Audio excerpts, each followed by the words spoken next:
Bousted, then Joint General Secretary of the National Education Union. Good morning to you. You must be very pleased with this U-turn. I think it was inevitable. I'm not pleased with it because I think schools are very important.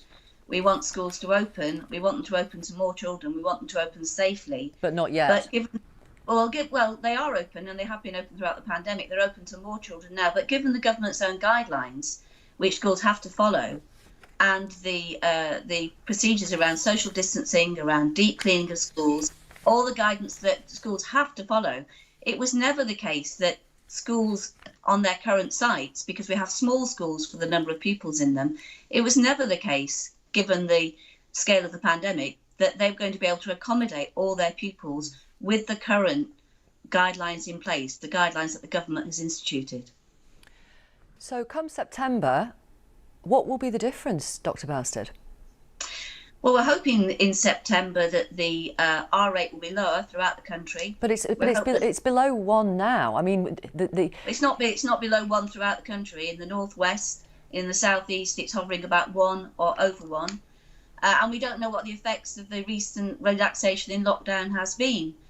And it's also the case that many parents whose children could go back to school at the moment don't feel safe and don't feel secure that they can go back. So we need to hope that the pandemic will subside, that the rate of infection will subside, that the number of new cases will subside, that the measures work, that we get contact testing and tracing in place properly, because it's not in place properly now. So we don't know when we've got local outbreaks breaking out. We won't know where they will be.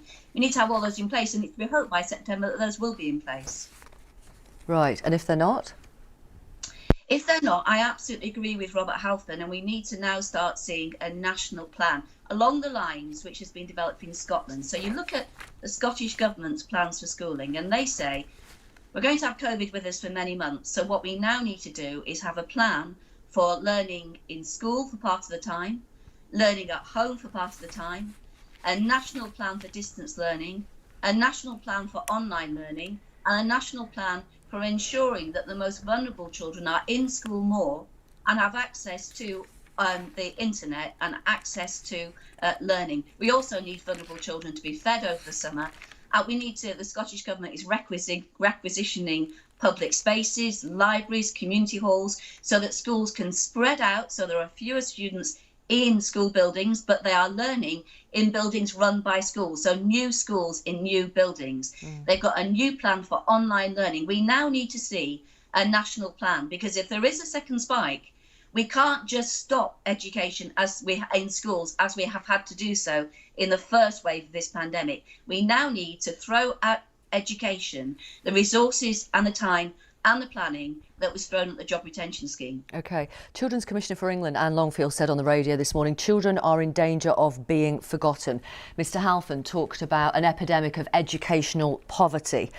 And the fact that some children's life chances will be damaged by missing this much normal, conventional school. Do you agree?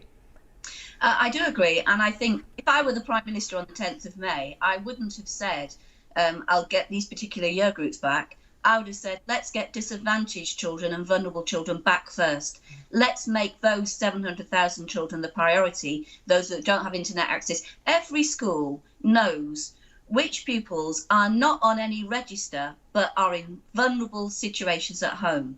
And I would have said, get them back first and get them into school and get them safeguarded and get them in a safe place and get them learning. That's not what the government did. Okay. That's what they should have done. Let me read a couple of messages on Twitter. Raggy Rat says, fantastic decision. Let's keep our children safe. Alan says it's the right decision. They can open up again from this September. We need a plan just now to make them safer places for pupils. Patrick says there really isn't much the government has got right. I lost faith in the government and the scientists some time ago.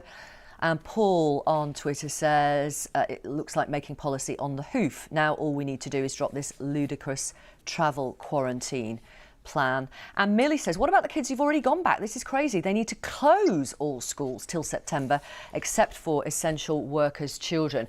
I mean, does it seem bizarre to you, you can find your own adjective, that we can get most people who were sleeping on the streets into accommodation, 90% of people who were sleeping rough into accommodation during this pandemic. We can build a 4,000-bed hospital in just over a week.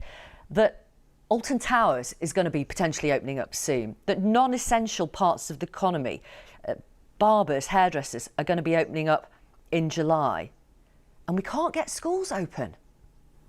Well, there are 19,000 schools or 23,000 schools in England when you include secondary schools. It's a complex system. We can get education up and running, but it may well not be education and schooling as we know it. But we need real government leadership to do this, and we'll play our part. The profession will play its part. It has done throughout this crisis, educating pupils at home and in school, and it will continue to do so. But it needs investment and it needs leadership. We can't just rely on dilapidated school buildings packed full of pupils, which parents will not send their children back to that scenario. So we need real national cohesion, thought and planning, and we'll play our part in that. Thank you very much, Dr. Mary Bousted, who is joint head of the National Education